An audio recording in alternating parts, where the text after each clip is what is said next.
또 내가 네게 이르노니 너는 베드로라. 이 반석 위에 내가 내 교회를 세우리니 지옥의 문들이 그것을 이기지 못하리라. 아멘. 자리 앉아주시기 바랍니다. 여기 보면 내가 내 교회를 세우리니 이렇게 말씀하십니다. 내 교회라는 것은 바로 예수님의 교회죠. 그래서 오늘 말씀의 제목은 예수님의 교회입니다. 오래전에 우리는 사당동의 한길 침례교회라고 하는 간판을 내걸고 보이고 있습니다. 교회라는 단어는 어떤 단어인지 우리가 전에 교회론을 배우면서 참고한 적이 있습니다. 교회라는 말을 헬라어, 그리스어로는 에클레시아라고 얘기를 합니다. 그 에클레시아는 이미 오래전에 예수님께서 예수님의 교회를 세우시기 전에 적어도 한 500여 년 전에 에클레시아가 존재했습니다.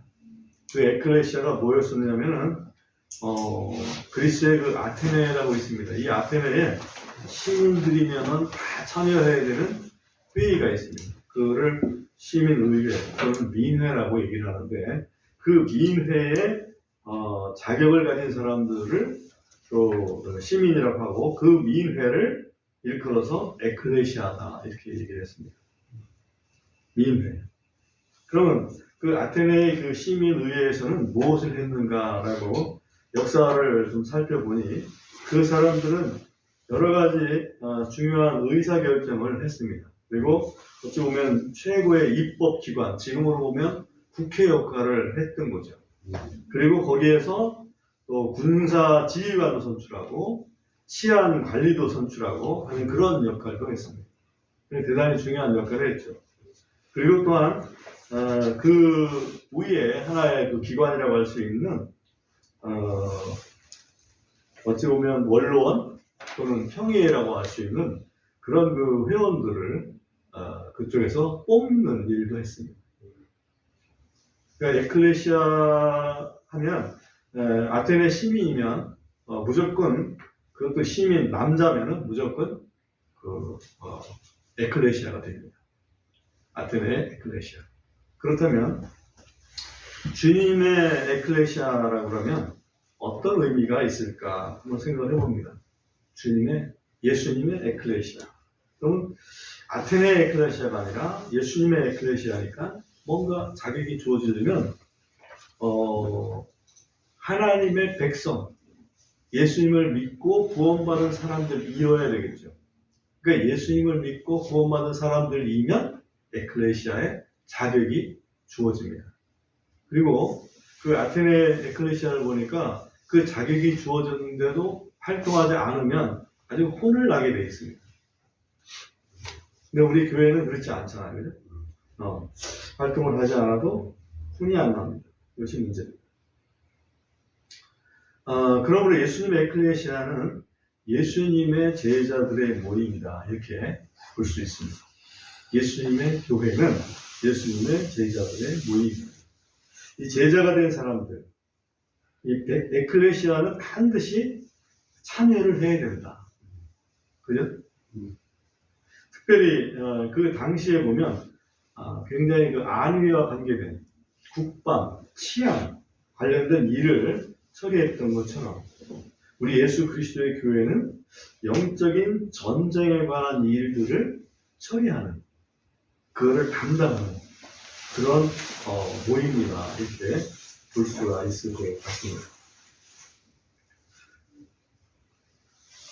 그 국방하고 치안하고 조금 차이가 있죠. 국방은 바깥 세력에 대해서 우리를 안전을 확보하는 거고, 치안은 내부 질서를 유지하는 거잖아요.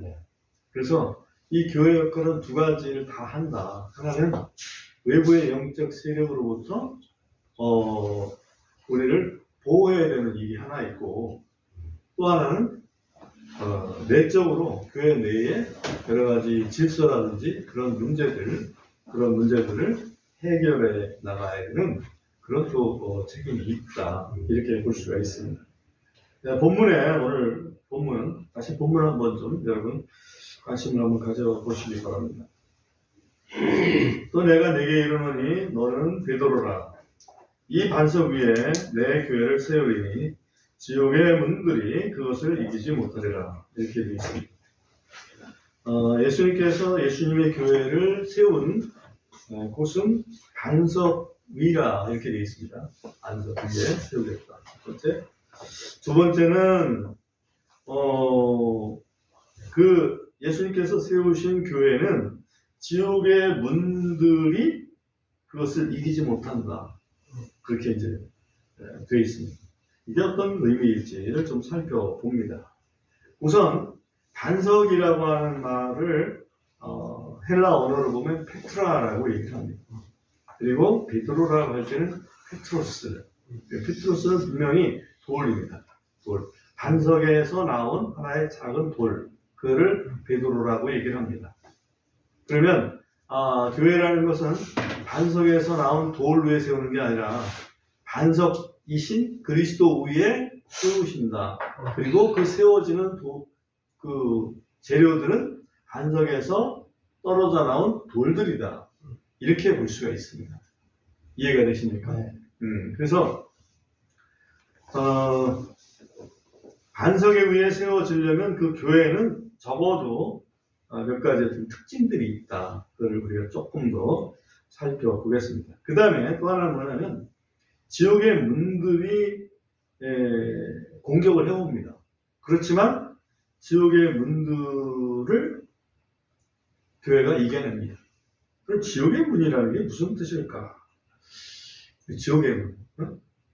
그래서 그것을 조금 더 살펴보니 이사야서 38장 10절에 보면 히스기야가 병이 들어요. 히스기야 병이 들어가지고 그때 고백을 합니다. 기도를 하면서 뭐라고 그러냐면 내가 무덤의 문들로 가고 있습니다. 그런 표현을 합니다. 무덤의 문들로 가고 있습니다. 그러니까 그 얘기는 죽음을 향해서 가고 있다 그 얘기죠. 그러니까 무덤의 문들하고 지금 지옥의 문들하고 왜 같이 비교를 하니? 라고 이렇게 질문을 할 수 있습니다. 근데 지옥의 문들의 그 원어상을 보면 하데스라고 되어 있습니다. 하데스. 하데스를 히브리어로는 수올이라고 그러는데 히스기야가 병들었을 때 내가 무덤의 문들로 갑니다 할 때는 수올의 문이라고 표현을 하고 있어요. 그 얘기는 신약에서 지옥의 문이라고 표현된 것과 동일한 단어를 쓰고 있다. 그 얘기죠. 그 얘기는 바로 이 지옥의 문들은 조금 더 이렇게 완화시켜서 본다면 죽음의 문, 멸망의 문이라고 그렇게 볼 수가 있어요. 그러니까 교회가 멸망되지 않는다. 그 얘기입니다. 소멸되지 않는다. 언제까지?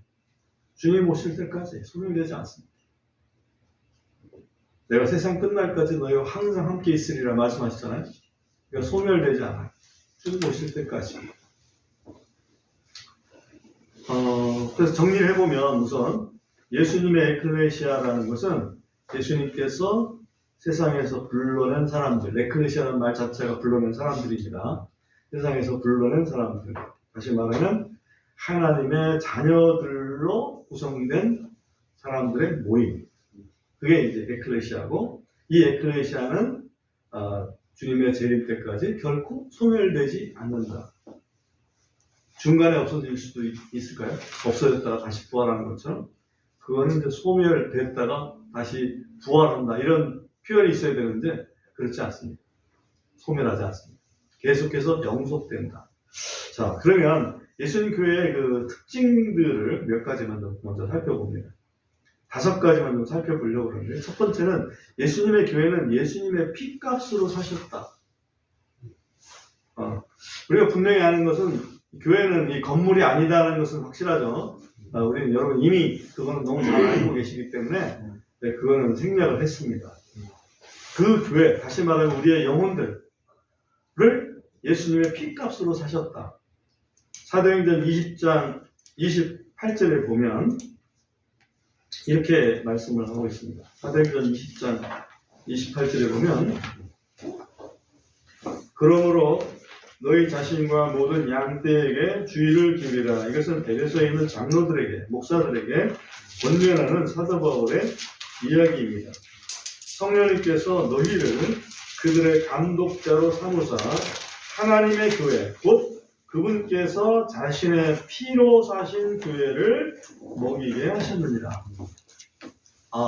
이게 바로 하나님의 피로 사셨다. 예수님의 피로 사신 것을 하나님의 피로 사셨다라고 표현을 하고 있어요. 그 얘기는 예수님이 하나님이라는 얘기지. 어떻게 해서 예수님이 하나님입니까? 성부, 성자, 성령 하나님의 한 분이시기 때문에 그렇습니다. 그래서 우리가 알아야 유대인들의 주장으로부터 벗어날 수가 있어요. 유대인들은 어떻게 감히 예수님이 하나님하고 동격이냐라고 이렇게 주장을 합니다. 두 번째 예수님의 교회의 특성은 예수님의 몸이다. 교회. 에베소서 1장 23절에서 그거를 분명히 말씀하고 있습니다. 예수님의 몸이다. 예수님의 몸이고 예수님의 머리가 그 몸의 머리는 예수님이고 그 몸은 교회고 그런 말씀을 에베소서 1장 23절에서 말씀하고 있습니다. 에베소서를 좀 찾아놓는 게 좋지 않을까 싶어요. 에베소서 1장 20절에 보면 그분께서 23절에 보면 교회는 그분의 몸이요 모든 것 안에서 모든 것을 충만하게 하시는 분의 충만이니라. 그 22절에도 보면 또 모든 것을 그분의 발 아래 두시며 그분을 모든 것 위에 머리가 되도록 교회에게 주셨으니. 다시 말하면 예수님은 교회의 머리 되신다는 것을 알 수가 있고 그리고 교회는 그분의 몸이다 하는 것을 알 수가 있고 또 교회는 모든 것 안에서 모든 것을 충만케 하시는 분 누굽니까?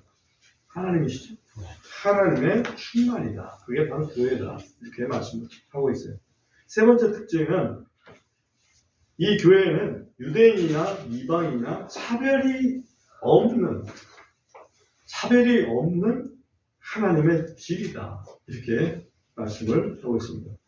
에베소서 2장 20절 보시면 에베소서 2장 20절 보시면 또한 너희는 사도들과 예언자들의 기초 위에 세워졌나니 예수 그리스도께서 친히 으뜸 모퉁이 돌이 되사 으뜸 모퉁이 돌이라는 것은 아까 얘기했던 반석과 같은 의미라고 보면 됩니다.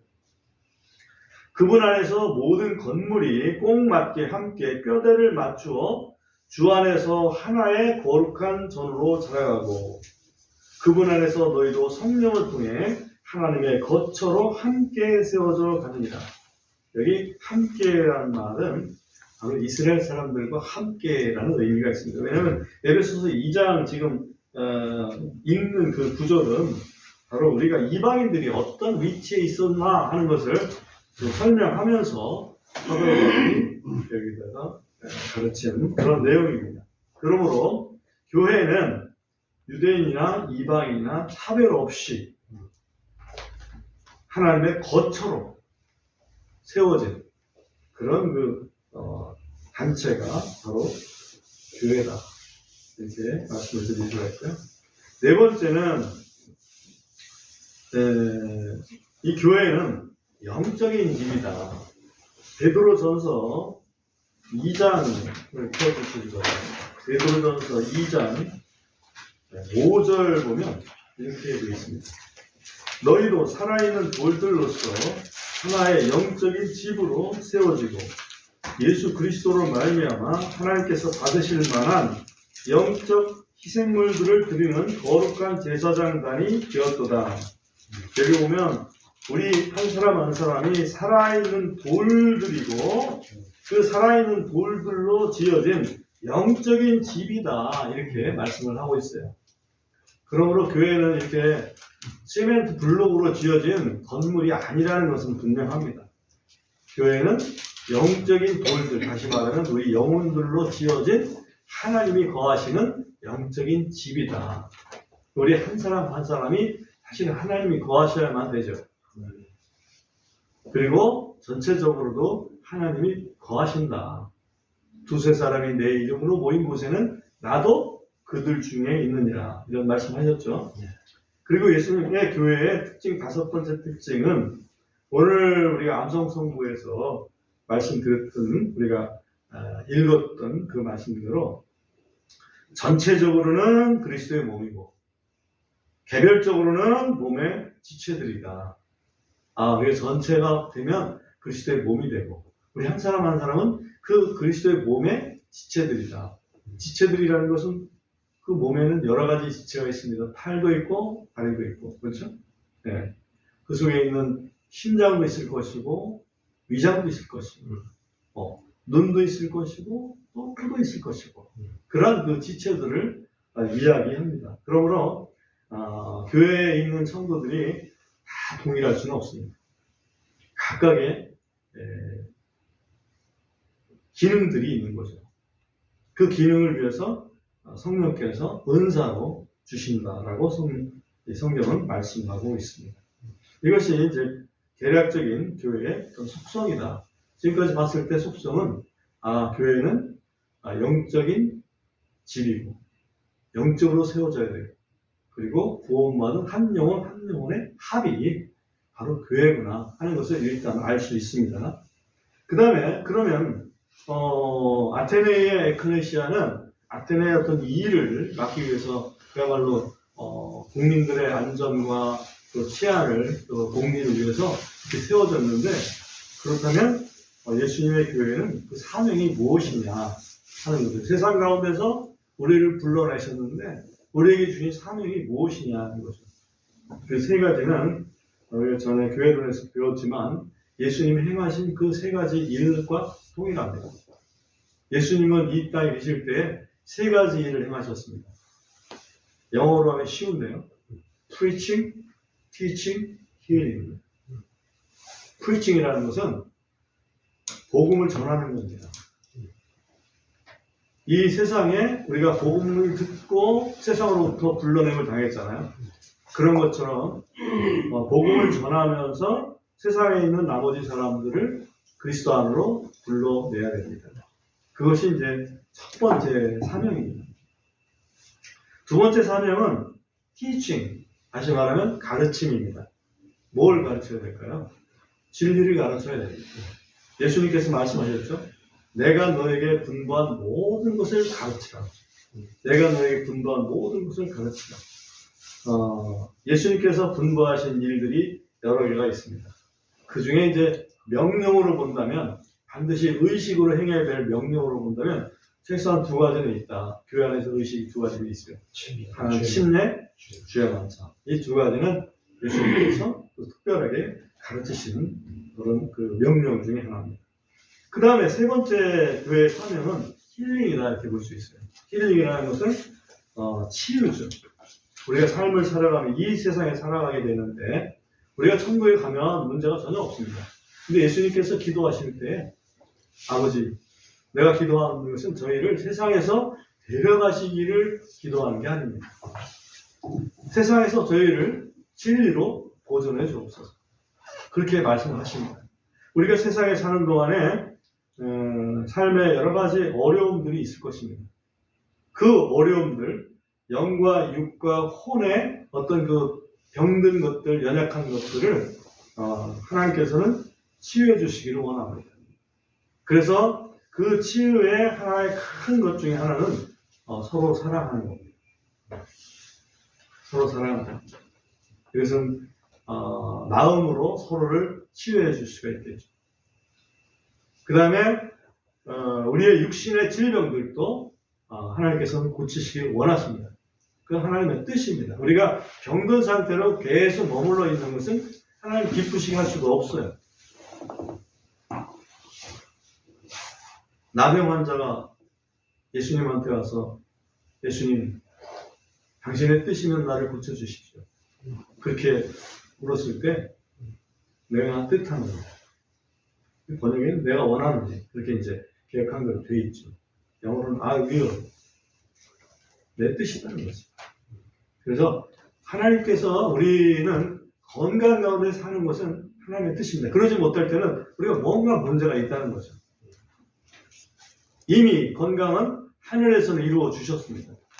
그걸 우리가 받아 누려야 됩니다. 우리가 주장해야 됩니다. 예수님의 교회의 세 가지 사명을 우리가 살펴보았습니다. 복음을 전하고, 또 진리를 가르치고, 그 다음에 서로 사랑을 통한 치유사역을 하는 그런 세 가지 일이 있다. 그 다음에 세 번째로 우리가 좀 생각할 것은 교회 하는데 이 사명을 감당하려고 그러면 과연 그 교회는 모습이 어때야 되느냐. 교회론을 신학적으로 보면 두 가지로 분류를 합니다. 하나는 보이지 않는 교회, 하나는 보이는 교회. 보이는 교회는 우리가 지금 이렇게 모여있는 교회가 보이는 교회잖아요. 보이지 않는 교회는 모든 구원받은 사람들, 예수 믿고 구원받은 사람들은 한국에 있든지 미국에 있든지 이스라엘에 있든지 다 하나님의 자녀죠. 그 다 하나님의 자녀를 다 모은다면 그리스도의 온전한 몸이 되겠죠. 우리만 그리스도의 몸이고 옆에 있는 교회는 우리 몸이 아닙니다 라고 이렇게 주장할 수도 있습니다. 그런 사실은 성경적이지 않아요. 그것을 보이지 않는 교회라고 얘기합니다. 그러나 주님께서 교회를 통해서 사명을 주신 일들이 있습니다. 예를 들면 모여야 된다. 히브리서 10장 25절에 보면 모이라고 얘기했잖아요. 주님이 오실 날이 가까울수록 모이기를 패하는 그런 습관들이 생기는데 모여라. 그런 패하지 말라. 라는 그런 말씀하십니다. 모이는 어디로 모여야 되겠어요? 뭔가 보이는 교회가 있어야 되지 않겠어요? 보이는 교회라는 것은 우리 안집사님이 기도를 하셨지만 공간, 우리에게 주신 공간, 시간, 같은 공간에 모여야 그게 보이는 교회죠. 모이지 않으면 보이는 교회가 될 수 있나요? 또한 보이는 교회, 다시 말하면 어떤 그 지역에 있는 지역교회라고 우리가 지역교회라는 말을 좀 사용하겠습니다. 왜냐하면 그것이 보편적으로 받아들여지는 그런 용어니까. 사당동, 우리 한길침례교는 사당동에 이제 모인다 이거죠. 이걸 지역교회라고 얘기합니다. 그 교회는 사명을 수행해야 되는데 막연하게 사명 수행해라 그러면 누가 어떻게 수행을 하겠습니까? 그 사람들이, 우리 보이는 사람들이 복음도 전하고 또 가르치고, 누굴 가르칠 거예요? 같이 모여야지 가르칠 거 아니에요? 또 서로 사랑하는데 누구를 사랑해요? 막연하잖아요. 그죠? 같이 모이지 않으면 서로 사랑의 대상이 누군지도 몰라요.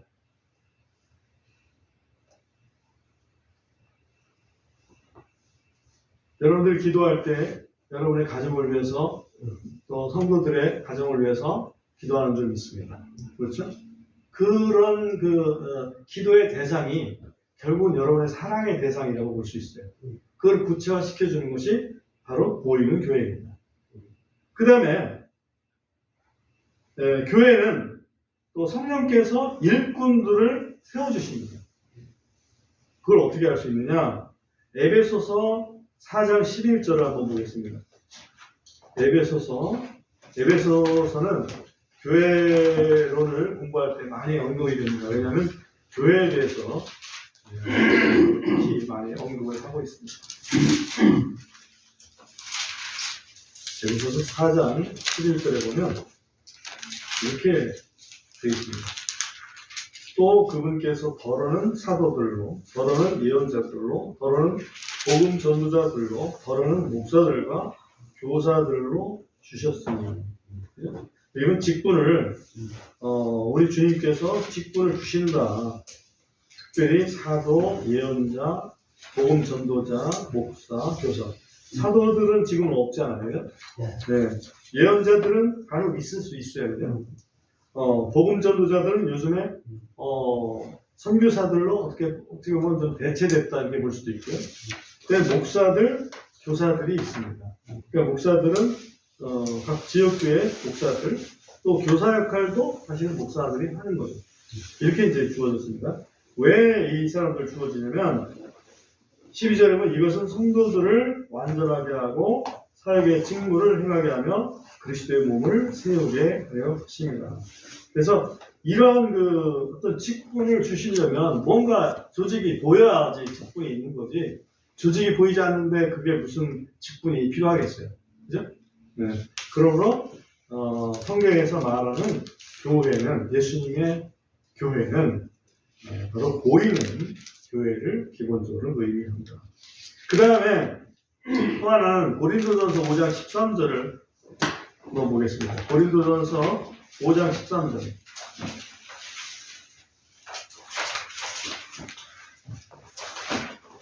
여기 보면, 그러나 밖에 있는 자들은 하나님께서 판단하시리라. 그러므로 그 파악한 자는 너희 중에서 쫓아내라. 여기 밖에 있는 자들이 있고 너희 중이라는 말이 있습니다. 그죠?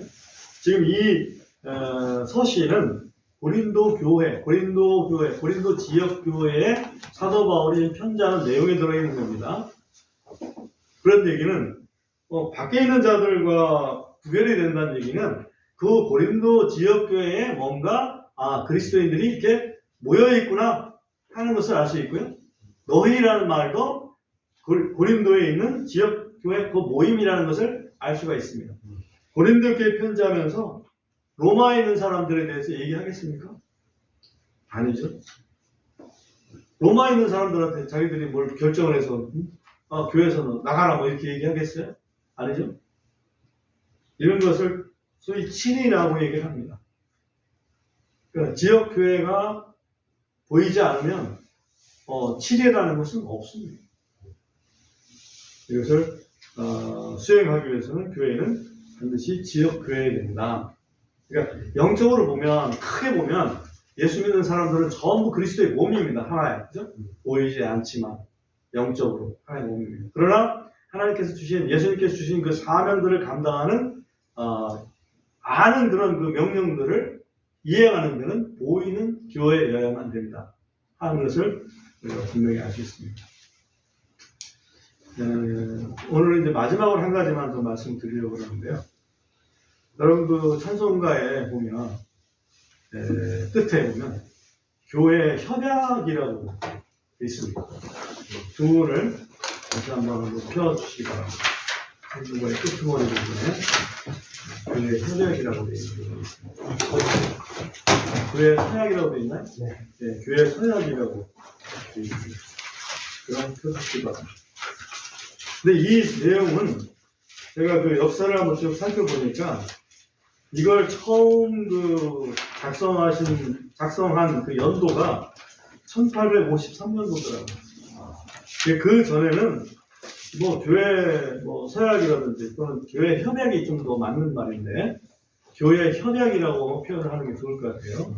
근데 교회 협약이라는 것이 별도로 존재하지 않았습니다. 근데 이 마지막 때가 되다 보니까 교회 협약이 좀 필요했다는 거지.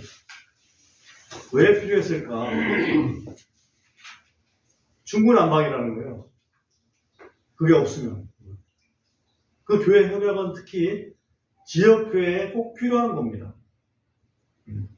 그래서 그걸 하신 분이 1853년도에 제가 이제 영어로 한번 뽑아봤는데요. 이게 존 뉴턴 브라운이라고 하는 분이 이것을 작성을 했어요. 물론 그분의 창작물은 아닙니다. 작성을 한 것뿐이지. 그분은 어떤 분인가 보니까 1803년도에 미국의 코네티컷 주에서 태어났습니다. 그리고 14살 때 허드슨이라는 도시에서 침례를 받습니다. 다시 말하면 그리스도인이 되었다는 얘기죠. 14살 때. 그리고 메디슨 칼리지라고 하는 그 일종의 대학이죠. 메디슨 칼리지에 진학을 하게 됐는데 그가 천재였던 것 같아요. 20살 때 21살이죠. 그러니까 21살 때 수석으로 졸업을 합니다. 예. 대단한 천재입니다. 그리고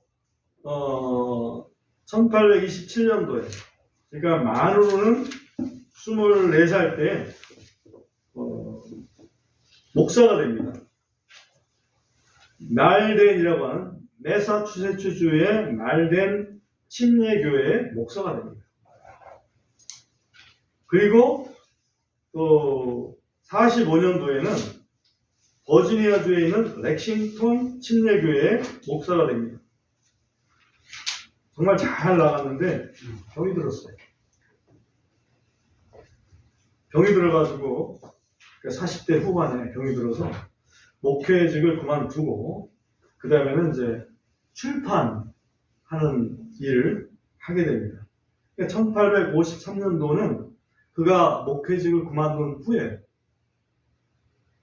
그만두고 나서 출판 일에 전념을 했을 때 그때 그 출판하는 단체가 아메리칸 베프티스트 퍼블리케이션 소사이티, 미국 침례교 출판회, 뭐 그런 정도죠.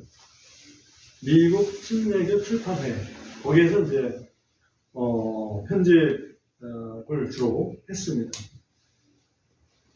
근데 그가 이제 작성을 해놓은 건데 우리 복음 찬송가, 침례교 찬송가의 뒤에 있는 교회 서약이라고 하는 내용하고 아주 동일합니다. 동일해요.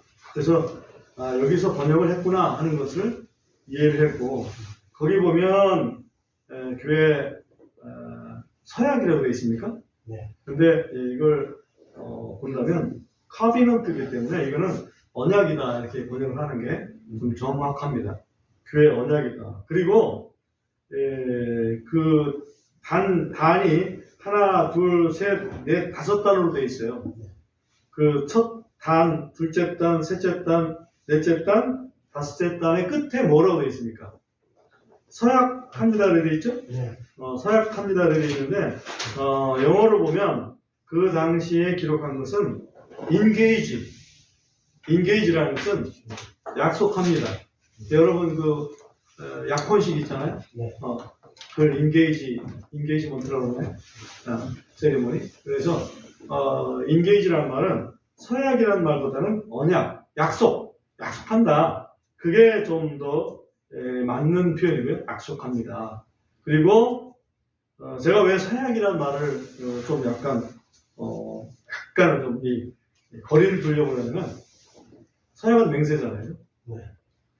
약속도 어찌 보면 맹세이긴 한데 그러나 좀 서약보다는 조금 덜하죠, 그죠? 그러니까 맹세하지 마라. 네. 우리 주님 말씀하셨는데 후직 맹세를 한다고 하면 표현이 좀 그래서 약속하는 것으로 이렇게 표현하는 게 맞다. 이렇게 말씀을 드리고요. 그 첫 번째 단을 한번 보면 거기 여러분이 있는 그대로 보시고 제가 이 번역한 거를 조금 읽어드리면 어떻게 좀 차이가 나는지 한번 보십시오. 거의 동일하다. 우리가 믿는 대로 하나님의 성령의 인도하심을 받아 주 예수 그리스도를 우리의 구원자로 영접하였고 우리의 믿음을 고백하고 아버지와 성자와 성령의 이름으로 침례를 받았으니 이제 우리는 하나님과 천사들과 이 회중 앞에서 그리스도 안에서 한 몸으로서 가장 엄숙하고 기쁘게 상호 언약합니다. 약속합니다. 이렇게 이제 시작을 합니다. 이 첫 번째가 굉장히 중요합니다. 그죠? 우리가 이걸 약속을 할 때는 상호, 나 혼자 약속하는 게 아니고 상호 협약을 하는 거고 누구 앞에서 협약을 하면 보이지 아니하지만 하나님이 계시고요. 하나님 앞에서. 그리고 보이지 않지만 천사들이 있습니다. 그죠? 천사들이 한 사람마다 책임 천사가 있다라고 보면 됩니다. 그 정도로 우리 한 사람에 대해서 하나님께서는 좀 관리를 하고 계신다. 이렇게 보면 됩니다. 천사들과 또 우리 회중들 앞에서 우리가 같이 상호 협약을 하는데 어떻게 협약을 하냐면 가장 엄숙하고 그리고 기쁘게. 우리가 장난하는 거 아니다. 그죠? 그리고 기쁘게. 그것이 굉장히 중요합니다. 물론 거기에 대상은 이미 그 앞에서 얘기했지만 믿음을 예수님을 그리스도로 영접하고 그리고 아버지와 아들과 성령의 이름으로 침례를 받은 그 사람들이 지금 고백을 하는 거예요. 협약을 하는 겁니다. 상호 약속하는 거니까 협약이 좀 맞다. 그 얘기를 제가 드리는 거예요. 상호.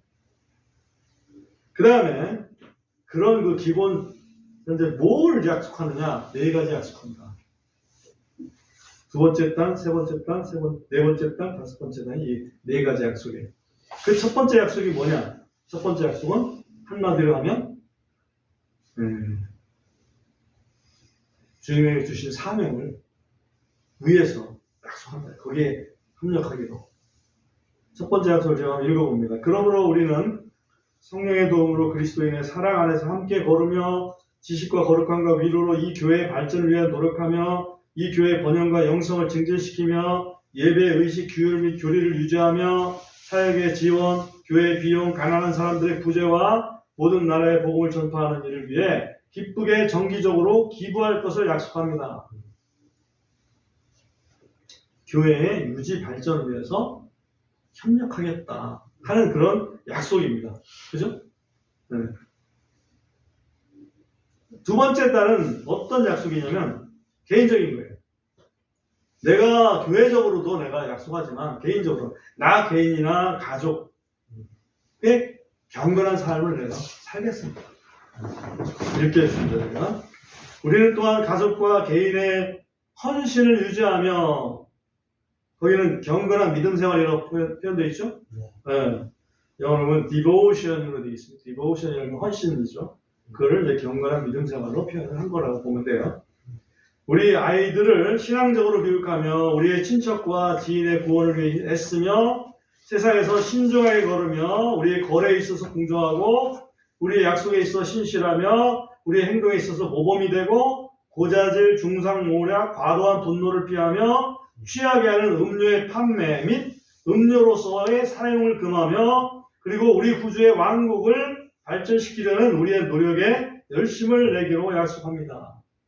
이것은 개인적으로, 가족적으로 하나님 앞에 바른 삶을 통해서 하나님께 영광을 돌리겠다. 그런 의미가 있습니다. 그 다음에 이제 넷째 딸은 세 번째 약속하는 건 뭐냐면 서로를 사랑하는 그 일을 하겠다. 그 얘기입니다. 여기 제가 한번 읽어보겠습니다. 우리는 더 나아가 형제로 서로를 보살피며 기도로 서로를 기억하며 질병과 고난 속에서 서로를 도우며 말에 있어 감정과 예절 면에서 기독교인의 동정심을 개발하며 화내기를 더디하며 항상 화해할 준비를 하며 우리 구주의 규칙을 염두에 두며 지체 없이 그것을 확보할 것을 약속합니다. 확보한다는 것은 그 규칙을 그대로 적용하겠다. 그런 의미입니다. 싸웠다고 형제들끼리 싸웠습니다. 교회 안에서. 평생 싸우고 있습니다. 세상 사람들은 그래도 술 한잔 먹고 푸는데 교회 사람들은 평생 그걸 풀어져 있습니다. 그런 경우 왕왕 있어요. 실제로. 얼마나 이 성경의 정신과 틀린 겁니까? 항상 화해할 준비를 해야 됩니다. 이것이 주님의 규칙입니다. 그리고 이제 마지막. 그러니까 우리는 첫 번째는 우리가 교회의 발전을 위해서, 유지 발전을 위해서 협력하겠습니다. 이게 첫 번째고. 두 번째는 개인적으로도, 가정적으로도 경건하게 살겠습니다. 이게 두 번째고. 세 번째는 성도 상호간을 돌아보면서 서로 사랑하면서 살겠습니다. 다 됐잖아요. 그죠? 하나가 더 있는 게 보니까 뭐냐면, 이사 갈 수 있잖아요. 네. 이사 가면 어떻게 할 거냐. 이사 가면 거기 이사가 돼서 가까운 우리의 믿음과 동일한 믿음을 가진 그런 교회들 속에 바로 연합을 해야 되지 않겠습니까? 네. 그거를 얘기한 거예요. 그래서 제가 읽어보면 또한 우리는 이곳을 떠나면 가능한 한 빨리 이 언약의 정신과 하나님의 말씀의 원리를 수행할 수 있는 다른 교회와 연합할 것을 약속합니다. 이게 지역교회지만 각각의 자기들 일을 하지만 전체적으로는 협력하는, 그죠? 그런 모습을 여기서 보여주고 있구나 알 수가 있어요. 그래서 나는 예수는 믿지만 교회는 안 다닐 거야. 교회에 가입하고 싶지 않아. 괜히 상처받기도 싫고 간섭받기도 싫고 이런 경우 있잖아요, 그죠? 네. 그런 교회의 그 기본 정신에 위배된다. 여기서 알아야 됩니다. 우리 자녀들이 특별히 교회에 잘 안 나오고 있는데 교회 연합을 해야 됩니다.